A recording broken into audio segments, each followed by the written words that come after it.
नमस्कार, public news देख रहे हैं आप। कांग्रेस सांसद प्रियंका गांधी वाड्रा के पति रॉबर्ट वाड्रा के खिलाफ गुरुग्राम के शिकोहपुर में कथित धोखाधड़ी वाले जमीन लेन देन के सिलसिले में मनी लॉन्ड्रिंग का मामला दर्ज किया गया है। रॉबर्ट वाड्रा की मुश्किलें भूमि सौदा मामले में बढ़ती जा रही है। प्रवर्तन निदेशालय द्वारा उनके खिलाफ दायर चार्जशीट से कई नई जानकारियां सामने आई है। मनी लॉन्ड्रिंग के एक मामले में ईडी ने विशेष अदालत को बताया है कि गुरुग्राम में एक जमीन सौदे के तहत कांग्रेस सांसद प्रियंका गांधी वाड्रा के पति और व्यवसायी रॉबर्ट वाड्रा को आपराधिक आय के रूप में 58 करोड़ रुपए प्राप्त हुए थे।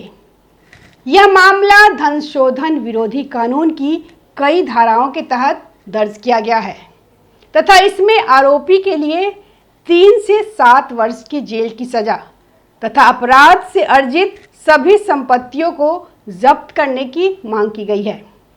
इस मामले की सुनवाई पीएमएलए के तहत नामित विशेष अदालत द्वारा की जाएगी। इस चार्जशीट में खुलासा हुआ है कि रॉबर्ट वाड्रा ने 7 कंपनियों का एक नेटवर्क बनाया, 58 करोड़ रुपए की अवैध कमाई की और इस पैसे का इस्तेमाल अपने व्यक्तिगत फायदे के लिए किया, जैसे कि लग्जरी अपार्टमेंट खरीदना, पुराने कर्ज चुकाना और अन्य निवेश। ईडी ने सभी डॉट्स को जोड़कर इस घोटाले को उजागर किया है। रॉबर्ट वाड्रा के सहयोगियों सत्यानंद याजी और केवल सिंह विर्क के खिलाफ मामले दर्ज किए गए। Messrs skylight hospitality private limited, messrs skylight reality private limited और messrs Omkareshwar properties private limited, अब एसजीवाई प्रॉपर्टी प्राइवेट लिमिटेड सहित उनसे जुड़ी कई कंपनियों को भी इस मामले में नामजद किया गया। घोटाले की मुख्य कंपनियां ईडी ने चार्जशीट में 7 कंपनियों का जिक्र किया है जो इस नेटवर्क का हिस्सा है। स्काईलाइट हॉस्पिटैलिटी प्राइवेट लिमिटेड यह मुख्य कंपनी है। Blue bridge trading private limited, skylight reality real earth state, Lambodar arts, north India RT parks, उनकी प्रोपराइटर्स फर्म एमएस आर्ट्स। यह मामला हरियाणा के शिकोहपुर गांव की 3.5 एकड़ जमीन से जुड़ा है। रॉबर्ट वाड्रा की company Skylight hospitality private limited ने इस जमीन को 7.5 करोड़ रुपए में खरीदा, लेकिन सभी चेक कभी कैश नहीं किया गया।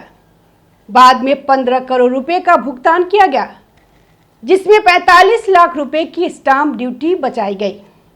जमीन ओंकारेश्वर प्राइवेट लिमिटेड नाम की कंपनी से खरीदी गई थी।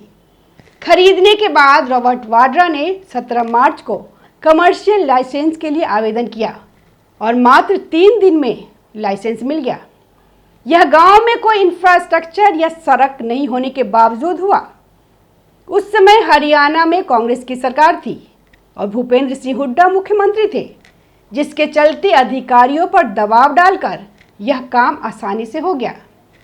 फिर 4 साल बाद यह जमीन डीएलएफ को 58 करोड़ रुपए में बेच दी गई। पैसा 2 कंपनियों के जरिए आया। पहले 5 करोड़ रुपए ब्लू ब्रिज ट्रेडिंग से और बाकी स्काईलाइट हॉस्पिटैलिटी को। लाइसेंस में डीएलएफ को ट्रांसफ़र कर दिया गया, जबकि नियमों के अनुसार डीएलएफ को अलग से आवेदन करना चाहिए था। ईडी का आरोप है कि नियमों को तोड़ मरोड़ कर और अधिकारियों पर दबाव डालकर यह किया गया। 58 करोड़ रुपए का उपयोग लगभग 7 कंपनियों के नेटवर्क से घुमाया गया ताकि स्रोत का पता न चले। इस पैसे से डीएलएफ मैग्नोलियास में लग्जरी अपार्टमेंट खरीदे गए, वेस्टेक बिजनेस टावर में कमर्शियल स्पेस खरीदे गए, राजस्थान में कृषि भूमि खरीदी गई, पुराने बिजनेस कर्ज चुकाए गए, अन्य लोगों और कंपनियों को लोन दिए गए। आगे की बिक्री से पैसे जो मिले फिर से घुमाया गया। ईडी का कहना है कि यह आर्थिक अपराध है, जहां शेल कंपनियों का इस्तेमाल कर पैसे को छिपाया जाता है।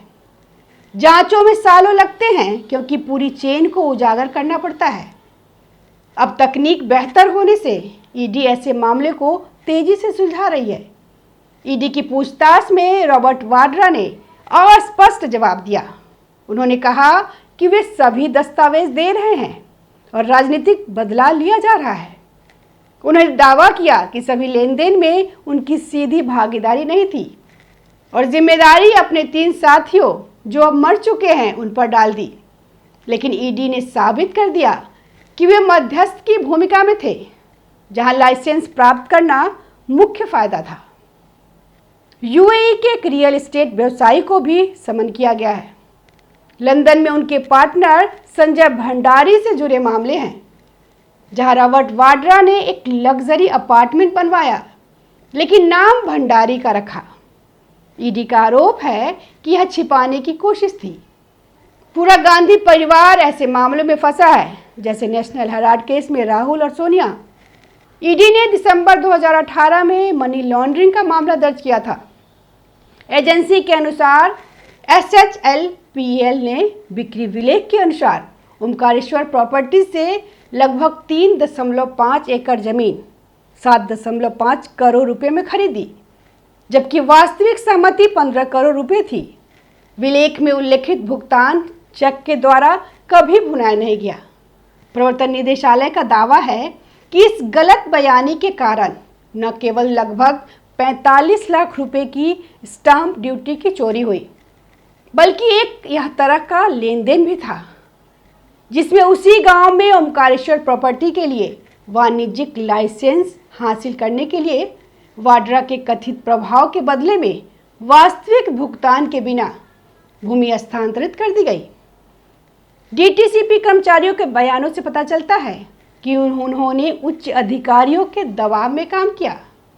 लाइसेंस असामान्य रूप से जल्दी दे दिया गया और बाद में जमीन डीएलएफ को 58 करोड़ रुपए में बेच दी गई। एजेंसी ने अस्थायी रूप से 38.69 करोड़ रुपए मूल्य की 43 अचल संपत्तियों को कुर्क किया, जिसमें बीकानेर में जमीन, गुरुगांव, मोहाली, नोएडा में वाणिज्यिक इकाइयां और अहमदाबाद में आवासीय फ्लैट शामिल है। कुछ संपत्तियां सीधे रॉबर्ट वाड्रा के पास है, जबकि अन्य उनकी कंपनियों messrs skylight reality private limited, messrs real earth estate private limited और मैसर्स आर्टेक्ट के नाम पर है। यह मुद्दा कांग्रेस सरकार के समय IAS अधिकारी अशोक खेमका ने उजागर किया था, जिन्हें बार बार ट्रांसफर किया गया। बीजेपी सरकार में गति आई और जब ईडी ने चार्जशीट दायर की, 28 अगस्त को रॉबर्ट वाड्रा और अन्य 11 आरोपियों को कोर्ट में पेश होना पड़ा।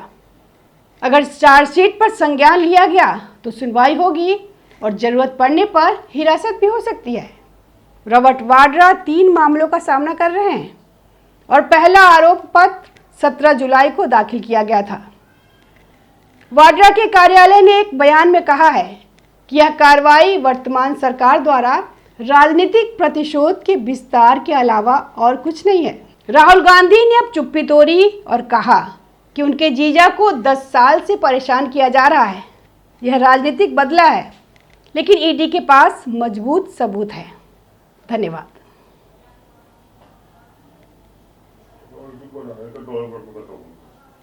ताज़ा खबरों से जुड़े रहने के लिए हमारे चैनल को सब्सक्राइब करें और बेल आइकन को दबाना ना भूलें, ताकि हर खबर की नोटिफिकेशन आपको मिलती रहे।